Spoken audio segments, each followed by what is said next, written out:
Following the shameless idiocy of former House Speaker Nancy Pelosi's 2020 Mother Earth is angry claim after California wildfires, and following Canadian Prime Minister Justin Trudeau's completely false June claim that wildfires in his nation were more numerous and worsened as a result of climate change, multiple collectivist politicians in the U.S. now are pouncing on the tragic fires that have devastated Lahaina on the Hawaiian island of Maui. And shocker, they're trying to lever the disaster to push their climate cult insanity.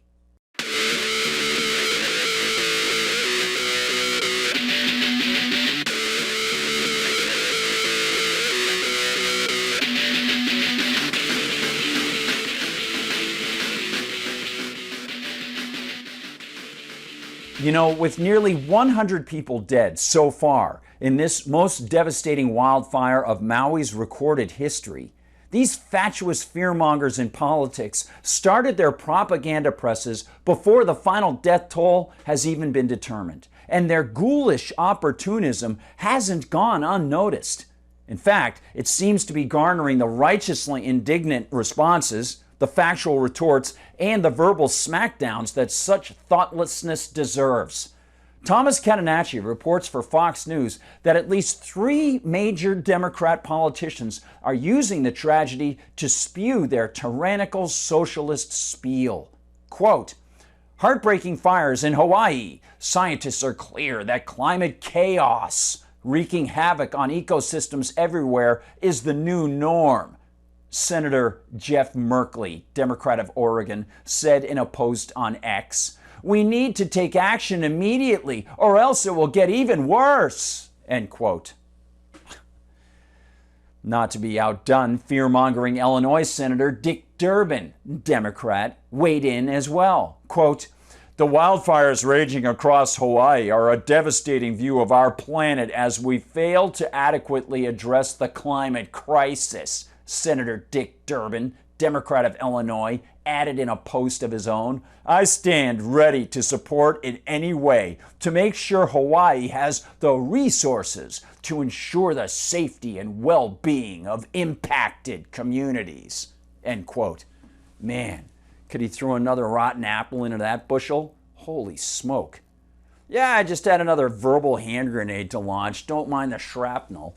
Of course, Durbin's climate nonsense is only matched in foolishness by his claim to have any power to do anything through the government to make sure Hawaii has the resources that he claims he can hand out. Constitutionally, Durbin has no such power.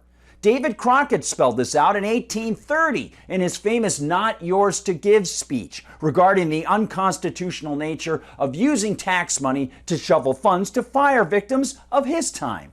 And Durbin has no moral claim on anyone to force them to shell out money for him to act like some kind of collectivist savior for the beleaguered survivors in Lahaina town.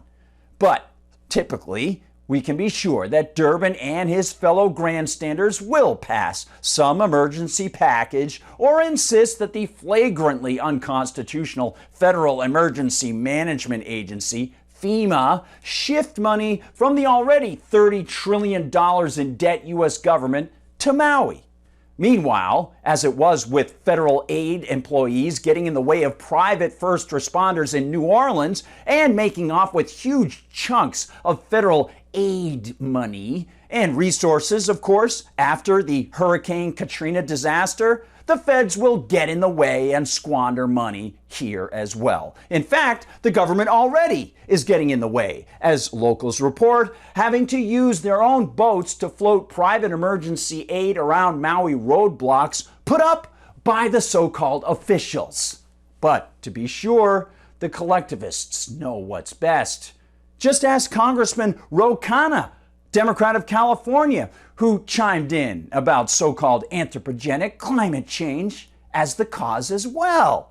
Writes Catenacci, quote, "And Representative Ro Khanna, Democrat of California, who spearheaded a recent congressional investigation into big oil, called on President Biden to declare a climate emergency in response to the fires, end quote. Of course, as I've noted for MRC TV, looking at both named hurricanes and destruction from wildfires, Kana is incorrect to claim a climate emergency exists or to imply that any of these disasters are more prevalent or causing more destruction of acreage than in similar seasons over the past 100 years. And the collectivist politicians miss even more, particularly regarding the fact that the presence of government not only was cited before the Maui fires as a potential fire problem, but that both the government-granted power monopoly and the government's so-called emergency system failed on a local level, increasing the danger and the potential loss of life on Maui. Working from the latter point, the New York Post's Catherine Donlevy reports that Hawaii's emergency services bureaucrats didn't turn on the sirens to warn locals, and instead they relied on an online system that, wow, what a shocker, wouldn't work if most people who lost power or cell connections couldn't hear the system. Quote, the Hawaii Emergency Services Administration confirmed that the emergency system it tests every month in preparation for a crisis, that would be the siren system, was not turned on as the flames raced toward residents. Instead, HIEMA sent out alerts via mobile devices, radio, and television, and the county's opt-in resident alert system, which, of course, these may never have arrived due to widespread power and cellular outages across Maui. Duh, end quote. Sorry, the duh isn't part of the end quote. This is just incredible. And the power monopoly that has been favored by the Hawaiian government, well, as USA Today reports, locals already have cited Hawaiian Electric Industries for leaving its dangerous power lines going when they posed a risk of fire over the, yeah, no surprise, poorly managed government-claimed lands. Quote, a class action lawsuit was filed Saturday against utility companies on behalf of victims and survivors. The lawsuit, filed by Lipsmith LLP, together with Foley, Bezic, Bale and Curtis LLP and Robertson and Associates LLP, alleges that downed power lines owned and operated by Maui Electric Company Limited, MECO, Hawaiian Electric Company Incorporated, HECO, Hawaii Electric Light Company Incorporated, HELCO, and their parent company, Hawaiian Electric Industries Incorporated, HEI, caused the fire, end quote. Because I guess they are all known as climate change now. Then there's the land. And lo and behold, as it was with Canada, where the royal family of England owns 90% of the land, and just like troubled residents of Rhodes experienced with their own poorly managed government lands that sat like tinder and went up after arsonists set multiple fires there, and after locals were prevented from cutting trees on their own property, private parties long ago tried to warn the government on Maui that it was improperly managing the lands there. And Katanachi offers more to refute the sick opportunist claims of the politicians, even as their own government-run systems failed and put more people at risk. Quote, blaming this on weather and climate is misleading, said Clay Trarnick, a University of Hawaii at Manoa professor and environmental management expert. Hawaii's fire problem is due to the vast areas of unmanaged, non-native grasslands from decades of declining agriculture, end quote.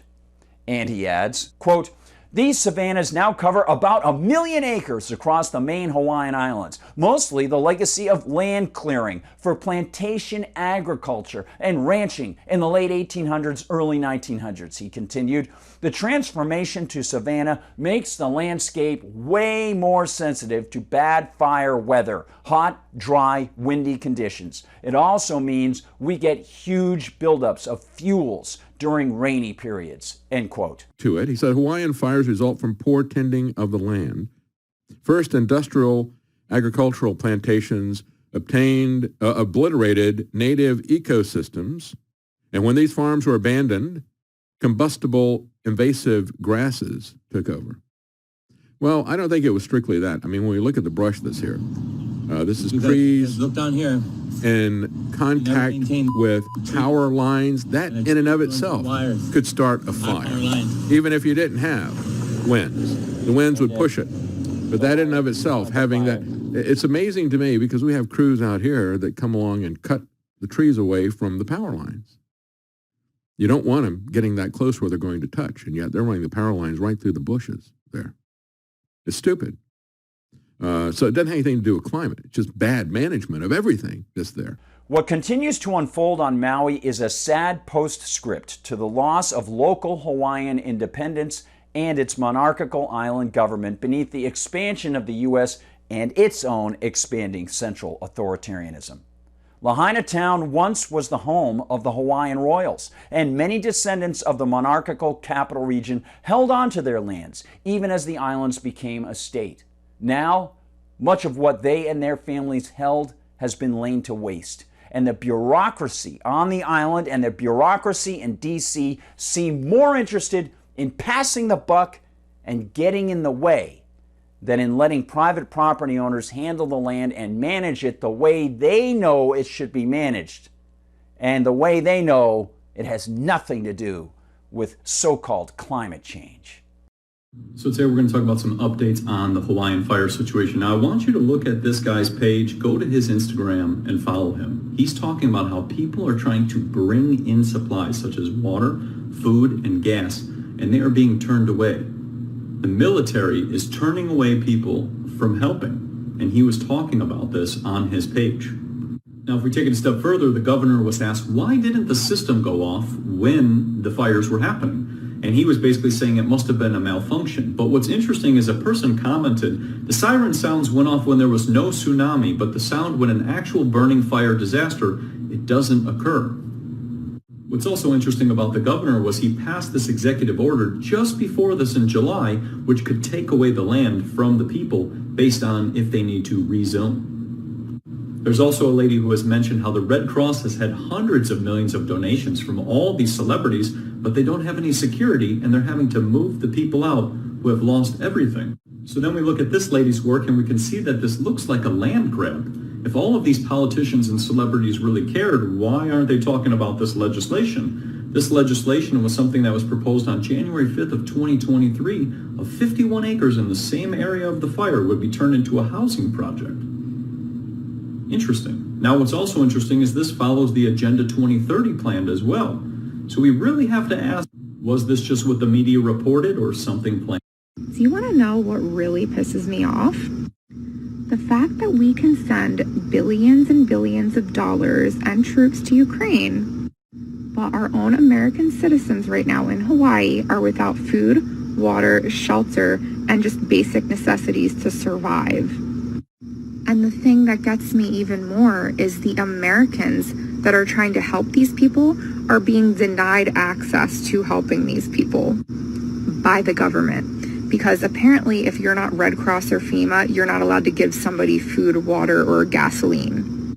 They are withholding all of this from the Hawaiian people. They are not allowing them access to any of these necessities. Meanwhile, our government has no problem getting things to Ukraine immediately. Also, tell me the last time that 3 natural fires started naturally all at the same time. Yeah, I'm sorry, I'm not buying this whole it was a hurricane or whatever the hell they're saying caused this. It's BS. Oh, and it's just pure coincidence too that the 3 areas affected by the fire are the most precious land in Hawaii that all the elites have been trying to get their hands on forever, and the locals will not sell out to them no matter how much money they've been offered. It's pure coincidence. Government withholding every single one of our donations because we are not a part of FEMA. Thanks so much for watching, everybody. Please like and subscribe. Please share these videos far and wide. Of course, you can find us on YouTube, but yes, they do censor us there. The best place is Rumble, where they don't censor us. So please make sure you subscribe there and share the videos far and wide.